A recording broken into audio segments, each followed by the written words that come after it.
People ask me all the time, why do we need to go to Mars, or why do we even need a space program? Because we all feel good about ourselves and the future of our country. And by venturing into space, we improve life for everyone here on Earth. The scientific advancements and innovations that come from this type of research create products and technology that we use in our daily lives and provide even more convenience to people all over the world every day. For example, cell phones, two of them. TV, GPS, all of these wouldn't have been possible without the investments in the space program. And then Al Gore invented the internet. That was military. So how do we get people excited about space again? And the big question is, how do we get there? We need a plan. We also need a leader in the world to state a public goal with a specific timeline. That sound familiar?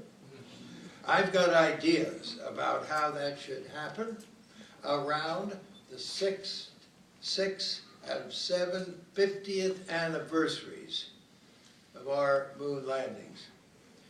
But I've also laid out a plan in my new book entitled Mission to Mars. It should really be missions, but we were too late trying to add the S. So it's my vision for space exploration, and it came out this month by National Geographic. We're not talking about just one trip to Mars. And if we made 2 and came back from the first one, went on in the second, came back, went on the third one, and came back, I can guarantee you that Congress would say, we know how to get to Mars, so I think we'll spend the money on something else. That's one of the practical reasons why, really, we need permanence. We need to build up a colony. We need to settle and colonize Mars. Years ago, I devised a method of cycling orbits, spacecraft on continuous trajectories between Earth and Mars. Let me show you what I mean. See, I get lost right about here.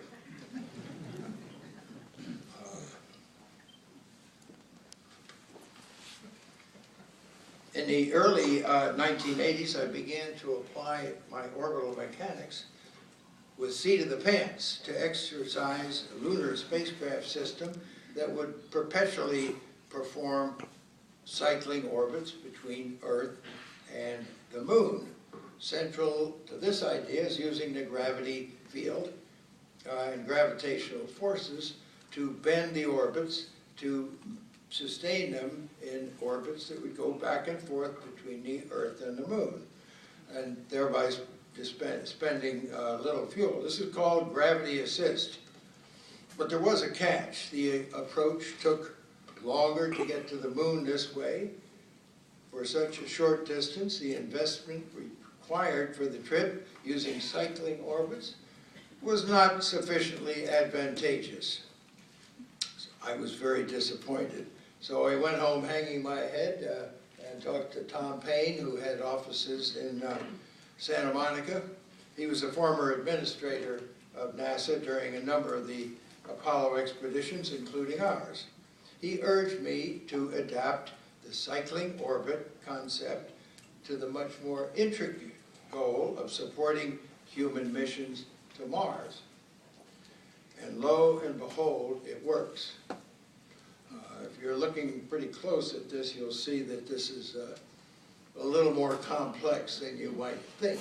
It's not the original one that I came up with. This makes a transfer and then goes around a couple of times out there, then swings by the Earth, if you note. Right here, and and that changes the orbit, brings it down a little closer, and a year and a half later, it's ready to swing by. But that pass by the Earth allows you to resupply and fix things that may have gone wrong. So the cycler shown in here is every other opportunity. I started working on these various ideas with Purdue University and in the 80s, and more recently with the help of an intern from MIT and one from Caltech. So I believe with this type of a transportation system, we can get to Mars between 2035 and 2040. Now, in this radial distance plot, it's a little easier to see what's going on. Now, in the circular one, what we're really showing in here is from the sun out with time. So time runs along here. The scale over there of 1 indicates that it's 1 astronomical unit from the sun, which is down underneath the stage. So the distance from the sun goes up there, and Mars being the red line, of course, and Earth being the blue line, is about 1.52. Now, these are circular coplanar orbits that are used by celestial mechanics guys to approximate what they want to do. And then you go to more detailed, where the orbits are inclined and one or both of them are elliptic. But now you see the green line is the transfer, and the cycler spacecraft goes out, comes back, goes out again, then comes down, swings by the Earth at E3, then up and down again for a year and a half, then it makes the next transfer. And the dotted green line is the every other. So we need 2 cyclers for this to take place. The work done by this was the compliments of JPL engineer Jim Longuski, who happened to be around when I first discovered the single cycler. Then he became a professor at Purdue University, and doctoral candidate Blake Rogers helped him do a number of these things. Now, let's see a picture of the interplanetary cycler. Now, at the far end up here is the cryogenic propulsion stage. Next is the deep space habitat. The floor of the habitat is in this direction, and the ceiling is in this direction. There's a node there, and what I'm showing is an Orion docked. However, as you'll see in the next slide, somewhere, no, not quite yet, there's solar electric propulsion at the other end. Now, I rearranged things a little bit from what JSC had done with some engineers, Michelle Rucker and a Lockheed engineer. They put together a spacecraft that would do a human mission to an asteroid.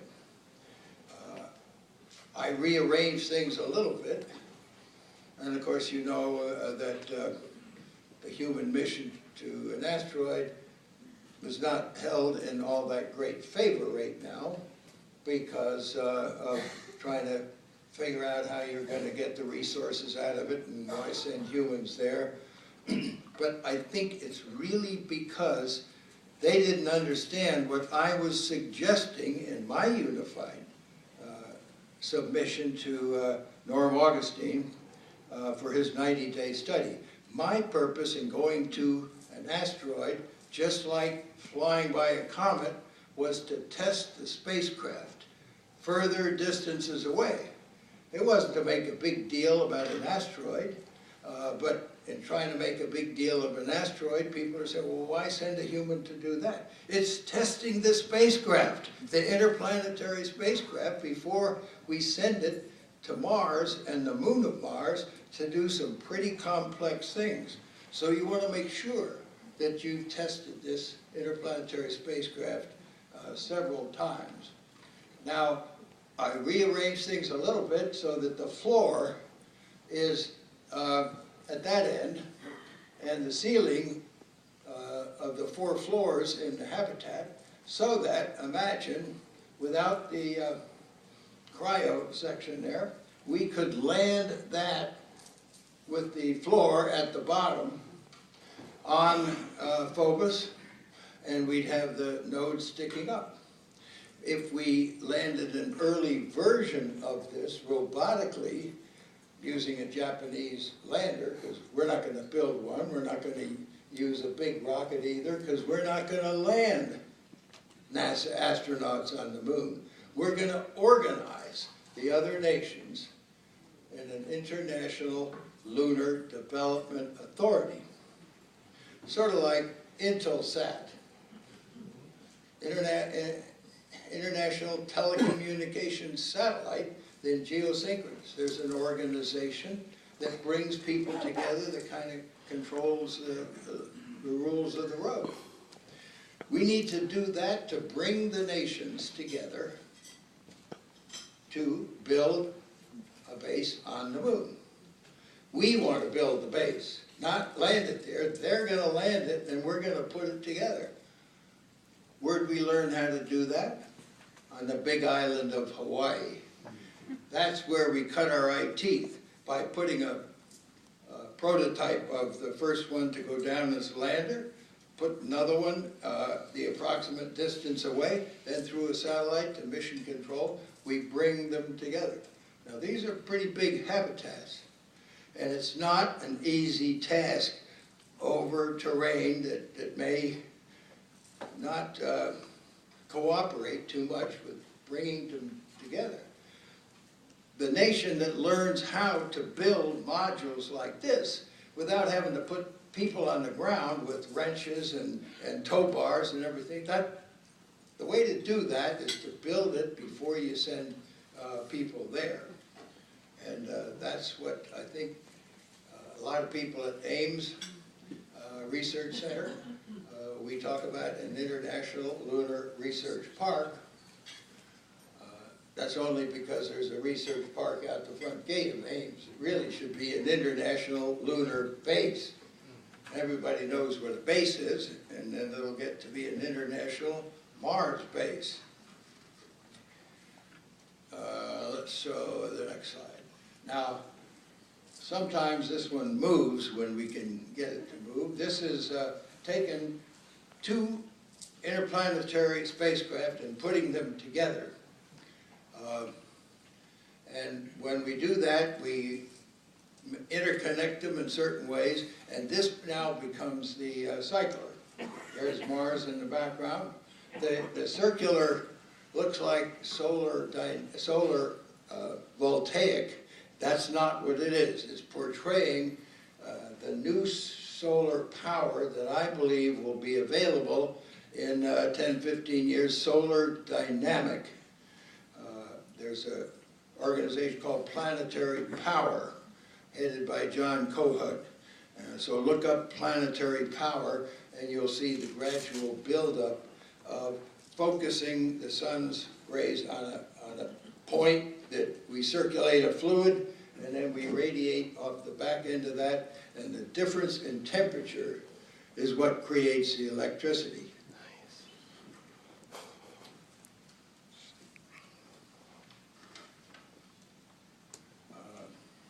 This is the Aldrin cycler. I don't believe we're going to put this in motion, but you see that it leaves the Earth, and Mars is ahead of the Earth at the time it makes its departure, and it'll rendezvous with Mars over there, but then it goes quite a ways out, and it comes back at the right place to repeat that 26 months later. we find that in this Aldrin cycler, the velocities are a good bit higher than you might want. Especially as it comes back in to Earth again. But really the velocities going by Mars are the ones that are a little high. It's the only cycler that takes place during the 26 months. We've looked at several other combinations and there just aren't any. So at Purdue they began expanding this look at every other opportunity to come back. I'm not sure whether we have that cycler, so no. Okay, let's see what, all right, it just made the rendezvous. Let's go on. Yeah.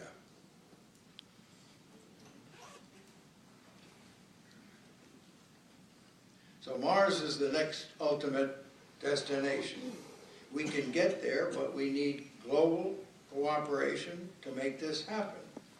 So how do we accomplish this? First, the U.S. needs to continue to be the human space transportation leader. I think we should capitalize on the dynamism of the commercial market to develop a runway landing system which can truly become the basis for the U.S. highway to space. Second, I worry that we maybe get caught up in an unproductive race to the moon.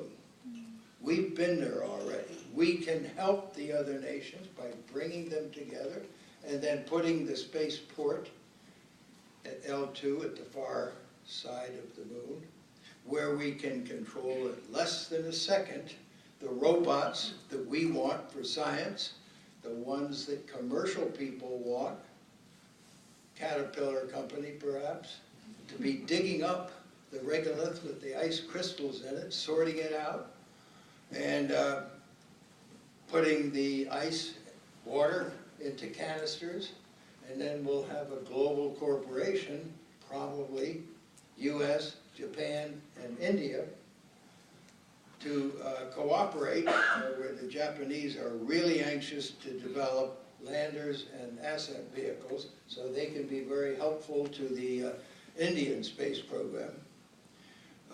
And the Japanese can help land, let's say, one of our early habitats to be the node at the beginning, at the first one to land. Then we put inflatables on 4 sides and connect them, and out of each 4 directions we have China, India, Japan, European Space Agency. Guess who designed that international lunar base? Me, because I couldn't find anybody else who'd even thought about it.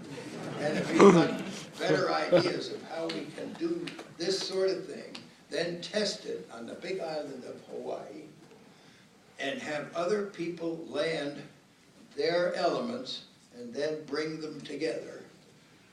It's not an easy task, but it sure is a lot better for the nation who learns how to do this to be able to do it at the moon, sort of rehearsing for the big deal when we do this from focus at Mars.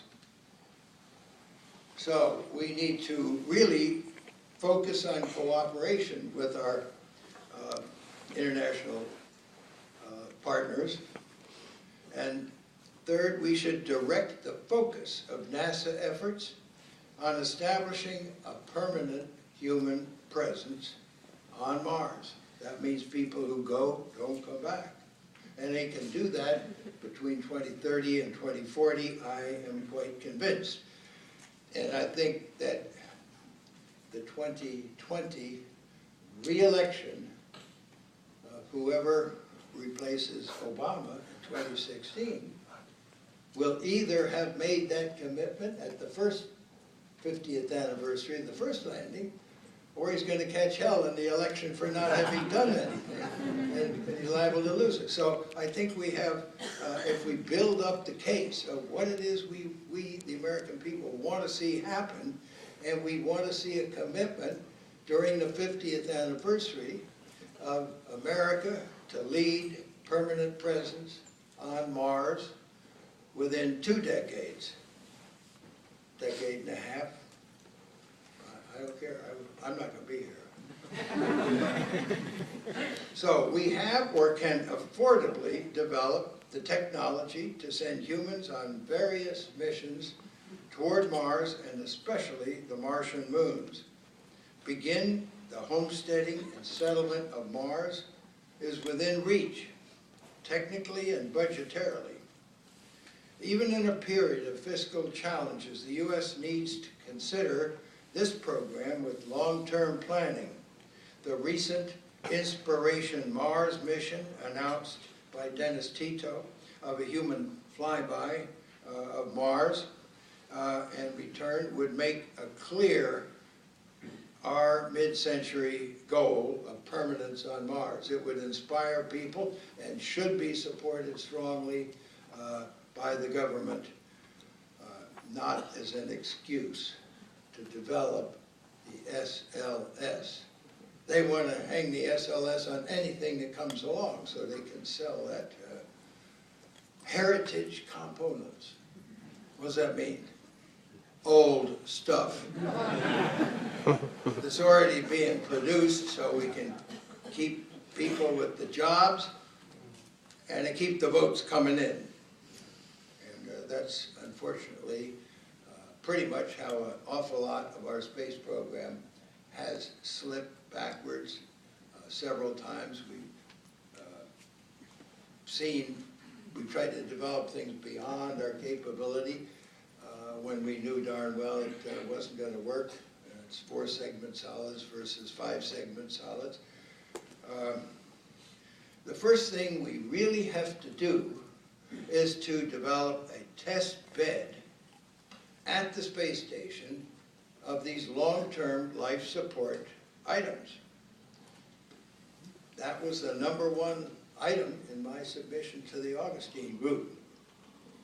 I did go out on the limb a little bit, and I knew that because I knew what the sentiments were of the accident board and what President Bush wanted to do and what was likely to happen.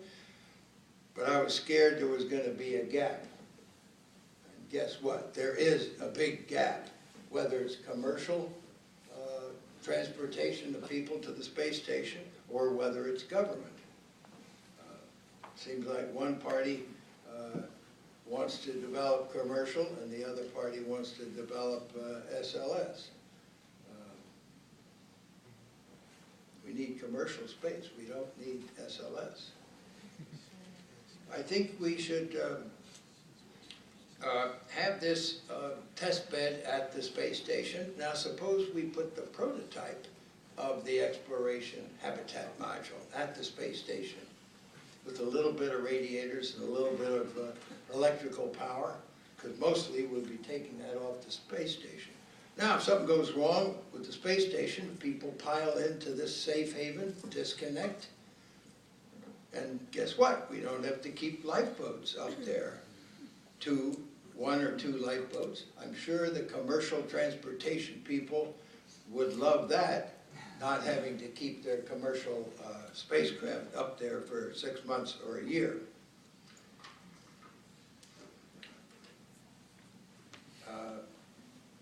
I did propose, as I said, that we have, after we establish things at the moon, that we continue to expand the testing of our interplanetary spacecraft. It just occurred to me that if you sent a spacecraft on a 1-year mission, it's going to go out and come back. If the engine cuts off anywhere, you're still on a 1-year mission. You just aren't going quite as far. But if your timing is right, you fly by a comet, everybody knows that you're going to do this, so they've got their binoculars out and they see the tail of the comet just as the spacecraft comes by, and the upper stage crashes into the comet and it goes burp. That's a simple 1-year mission, but look at what it does to excite the public about what you can do if you plan the missions just right. and you throw in a mission to an asteroid again, to do what? To learn about the asteroid? No, not in particular. You don't go in there to find out how you're going to mine it the next time around. This is a test of the spacecraft. Now, you happen to be close by, so you can do a lot of interesting things.